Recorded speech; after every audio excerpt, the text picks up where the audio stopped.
Way up in the northwest corner of Spain, nestled between the mountains and the ocean, are two special places, Galicia and Asturias.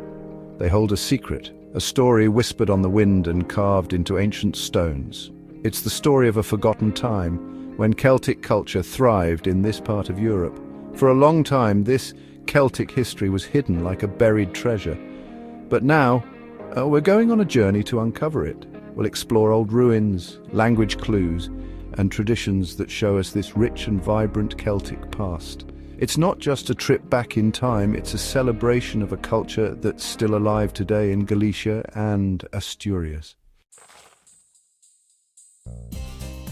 Long before the Romans came to Spain, a unique group of people lived in Galicia and Asturias. We call them the Castro culture because they built special forts called castros. These forts were up on hills, protected by strong stone walls. They were really smart builders. Inside these castros, archaeologists have found amazing things, beautiful pottery, shiny gold jewelry, and iron weapons. These things tell us that these ancient Celts were great artists and knew how to work with metal. The Castro culture, while special in its own way, was a lot like other Celtic groups in Europe. Their art, their way of life, everything points to a shared history with the wider Celtic world. The Celtic story of Galicia and Asturias isn't just in history books, it's alive in the languages people speak, Gallego and Asturian. These languages have kept special Celtic words for everyday things like animals and even ideas. It's like hearing whispers from the past. The music too tells the Celtic story.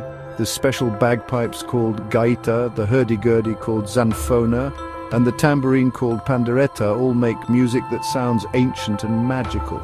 These instruments and songs are similar to those in other Celtic places, showing a shared love of music across the lands.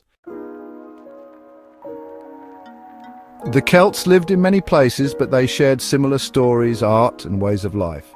The Castro culture and other Celtic groups were just too similar for it to be a coincidence.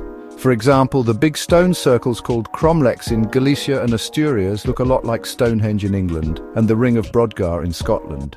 These huge stone monuments show that they shared similar beliefs about the world and the stars. Also, the Celtic knot designs found on old Galician and Asturian things look just like those in Ireland and Scotland. These cool designs with their twisting lines and knots show how everything is connected. In Galicia and Asturias, magical stories are still told.